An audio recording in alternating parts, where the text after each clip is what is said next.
Mamuka sei vana veZimbabwe. Uh, I think tiri kubvunza mibvunzo isiriyo maererano nemavhigi edai. Tiri kubvunza mibvunzo isiriyo, and we are focusing on the wrong thing. Nyaya yatinofanira kuziva ndeyekuti varume ava vari kulonja mavhiga havasi kuzombomashandisa. They will never use them. Ndivo futi varume vekumbotipa mabhondi vava havana kumbomashandisa. Uyo anonzi mushaya vanhu veimbavha uyu, ukaona uri muFBC Bank, uri nemashares muFBC Bank, uri mbavha. Endai munoongorora kuti FBC Bank maruti ayo ndeyekupi, midzi yayo ndeyekupi, ibhengi rakabva kupi. Mukanoongorora mawire arakaita muZimbabwe richizoestablisha, mozotarisa the composition of the shareholders, you will understand kuti tiri kutungamirirwa nembavha. FBC Bank harina kuchena, ibhengi rematsotsi anohwanda behind the Zimbabwean military. Ibhengi rakauya rakapekwa richishandisa Zimbabwe military, richiuya richitungamirirwa nemukuru wemasoja anonzi Colonel Chinga Dube, richibuda nemaDRC parakalondwa nemari dzemadiamond negoridhe rakabiwa kuDRC. Ibhengi rakatangira kuDRC iroro mbarazounzwa muZimbabwe riri part of a military venture richiestablisha in the Zimbabwean banking system.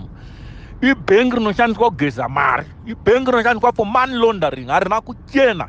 Ndosaka muchiona kuti pakaitika ukopokopo hwese hunopfuura nemuFBC hauinvestigatwe. Right now vane mamortgage avakalonja avanoti munhu unobvisa $7,000 per month kuti ukwanise kubhadhara mortgage over a period of 2 years kuti uwane imba muHarare. Hakuna munhu anotambira $7,000 muHarare. Saka who are their customers? Who is their target market for those $7,000 mortgage per month? Ndopa unongoona kuti vari kutoziva havo market yavo, vari kutoziva matsotsi avo, vari kuziva mabankers avo, vari kuziva vanhu vari kudhila navo kuti imbavha havana kuchena. Mari kupfuura nemuFBC imari inenge ichigezwa. Ndo bhengi rine mashareholders anenge ana mushaya vanhu. Hakunzi reserve bank governor wenyu. And how do you have a reserve bank governor anoona bhengi? Azibude nekuti I can set the rate, no benefit aka nogona unogadzira rate ku exchange rate yangu kuZimbank kana unoconverta interest rate yangu kuZimbank, no benefit through my FBC bank, ndowana mashares angu and I get more dividend because ndinosetaka the interest rate. Saka anondibvunza ndiani? It's a conflict of interest iyoyo. So mushaya vanhu wenyuyo chekutanga ari paugavhena zviri kunze kwemutemo. Saka ari paugavhena zviri kunze kwemutemo haasi kufanira kunge achitombogadzira mari, haasi kufanira kunge achitomboita anything to do nezvemari, especially kutounza currency itsva, nekuti that guy ane mashares muFBC, of which FBC racho ragara harina kutombochena. But haisiriyo nyaya. Nyaya yatiri kutaura panapa ndeyekuti tiri kubvunza mibvunzo siriyo. The very same people vari kukupai ma-interest rate, vari kurana futi Ministry of Finance, ndiwo kana David Mnangagwa weSpartan. Spartan inopa vakomana pana 40 mari kuti vachinje mari pana 40 nepaZimex nepaCopacabana. Haana kutanga nhasi mwana waMnangagwa uyo akunji the Deputy Minister of Finance ndiye aiburitsa mari through the black market ichibva kuReserve Bank ichinotengeswa pamusika mutema. Vakomana vachitokudza kuti mari iyi haisati yauya takamirira vakuru kuti vatumire mari. Vakuru vacho ndaana David Mnangagwa, ndozve vanokontrola Ministry of Finance, ndozve vakunokugamhai kuRBZ vachiti ivo taakupai mazigi mari iri kupiwa varombo yekuti vatanhaure tuma$US kwamuri natwo mudzimba dzenyu. So pane conflict of interest ipapo. But nyaya hombe iri pafuel, papetrol, diesel, paraffin. He who controls the supply of fuel determine the trajectory of the economy. Munhu akabata supply yefuel yemafuta anofambisa dzimoto ndiye munhu anokwanisa kukontrola economy kuti iri kuenda kupi. Ndo mubvunzo watiri kufanira tichibvunza, nekuti tiri kuti isusu kana ZIG risingakwanise kutenga fuel muZimbabwe, risingakwanise kutenga peturu, parafini kana diesel, then haizi mari konzero maprice ese, mitengo yese inobva papeturu. Zvinhu zvese zvinopinda munyika zvichiuya zvotengeserwa munyika ndo zvinodetermina import and export trade balance kuti yakamira sei, yatinoti balance of trade yedu kuti yakamira sei. Ndo zvinodetermina our foreign currency reserve, ndo zvinodetermina kuti tapinza mari yekunze yakawanda sei, taburitsa mari yekunze yakawanda sei.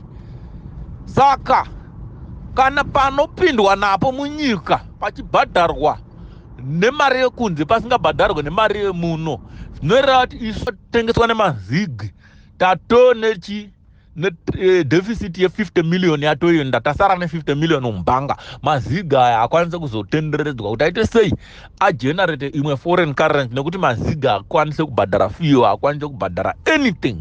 MaZIG zega aite chunhu. So ari kumasasa akambobhombwa nevakomana ivana ED vava, ndiyozve inokontrola Feruka Oil Refinery yakazotengwa hayo navasitagurei ikaenda under Sakunda Energies, kureva kuti vanhu ivava vabvumire kuti oil kana petrol kana diesel itengeswe neZIG hazigoni, nekuti iyo vari kuitenga nemayusa. So what it means is Minister of Finance kana Minister of Energy in Zimbabwe does not control any oil importation. Rekuvaudza tengesai petrol nediesel nemaZIG nekuti RBZ haina oil yairi kusupply. Ministry of Energy yedu haina oil yainosupply. Oil iri kupinda muZimbabwe iri kupindwa neSakunda navaMnangagwa nevana vaMnangagwa nezuva raipindwa neMinistry of Energy. Saka Ministry of Energy haina oil yainounza munyika, so haina price yainokwanisa kukudza kuti oil yedu inoita mari yakati. Zvavo zvokunonyora kuti hanzi National Statutory Instrument yakati diesel nepetrol mari yakati, it cosmetics dziya vanenge vatombonogara pasi nevakomana kuti vakomana mati toita sei panapa. That's why mchiona petrol yemuZimbabwe inodhura fura kuZambia, nekuti inodeterminwa nembavha. So varume ava they privatized the national business vakariita ravo, saka they are benefiting from the national economy vachiisa mari into their private pocket. Imimi muchisara musina chinhu, muchibhadhara high tax to accommodate umbavha hwavari kuita. Saka mukandoda unozvitarisa pane skanda hombe paoil nepapapa yekuti Feruka yakasvika mukuiswa mumaoko meSakunda, yakasvika kuiswa mumaprivate hand. Feruka Refinery government haina control neFeruka Refinery. That means the whole Beira pipeline is under control of Sakunda, is under control of Atagurei. Saka oil ikasvika kuBeira inopombiwa through our national pipeline yakabhadharwa nemari yenyika nema-taxpayers, ichisvika kurefinery kwaMutare kuFeruka yopombiwa ichiuya kuMasasa, but zvese zviri under control ye-private individual anozozvitengesera at his own price. Iye ndiye anonoudza hurumende kuti petrol yangu yasvika iri kuita mari yakati. Hurumende yoti hawo saka sisi toisawo tax yemari. Saka kana oil yasvika ichiita dhora, hurumende ichaisa 57 cents pamusoro so that inowana something. Makutengeserwa petrol nediesel at $1.57. Because auya nayo ari kuda dhora rake. Hurumende iri kudawo mari and pretend kuti yakusupplya, but iri kusupplywa neSakunda. Saka tiri kufira nyaya dzevamwani papa. So isusu kuti tizonzi titenge oil nemaZIG, ivo vatagure vauya neoil yavo nemadhora, vamunangagwa vachidoka dhora kavo pamusoro ipapo, hurumende ichidoka tax kayo pamusoro ipapo, hazvigoni.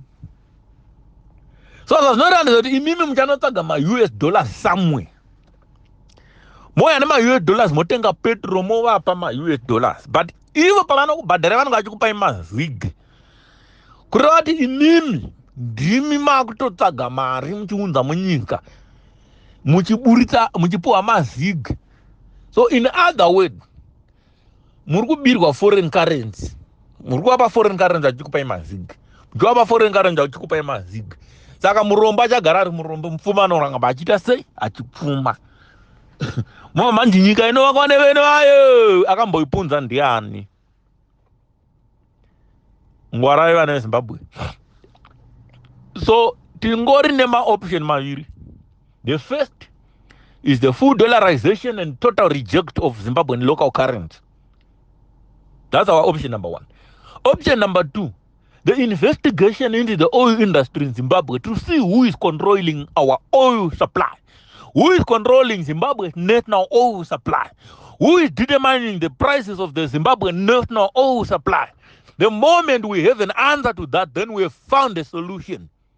Because you cannot have a few individuals controlling national oil supply and you can determining the price in foreign currency when the government is launching a local currency and expect the public to toe the line. The government is being undermined by a few in national reserve. They are responsible for eating your national oil. They are responsible for setting the price of every commodity in the country. Yet you benefit nothing. And they continue to grow rich and rich and rich. And the citizens continue to grow poor and poor and poor every damn day. Every day. They determine the import and export duty in US dollars. Why? Because vakagara kusimura vari kugama mari. Tell me, you are paying $180 rand in foreign currency. Yokubhadhara Beit Bridge, kucross up a bridge. A private vehicle pay $180. Gonyeta arnotobhadhara kakuma $500. Ye bridge rakavakwa anje tirikuda kudzosa kweretu. Then kana atoma gonyeti nemabhazi kanotobhadhara ma$1,000 point rand ekushandisa the Zimbabwe border, the Beit Bridge border post. So in other words, my taxpayers are kubhadhara chikweretu. And then we collect food revenue and we put up a bridge. So we are being taxed two times over for the same thing. From Mario, what are they using that money for? Can I don't know this is Zinara because from 2011 that Badra target a Beit Bridge up to now, but I was 30 for 10, 14, 13 years now. Mario but the kind of road it does not justify the amount of money that has been collected Target from 2011. It does not justify it at all. They've collected more than 5 billion to date in toll fees. But you see what are they doing with that money?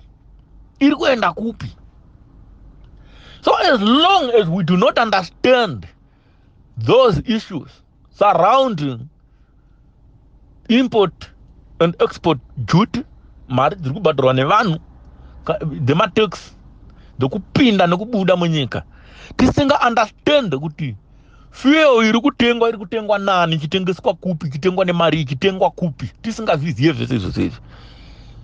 Then atina right yokuti mutambira a local currency, because the very same people that are controlling the fuel supply and that are determining the revenue collection in Zimbabwe are the very same people that are zig.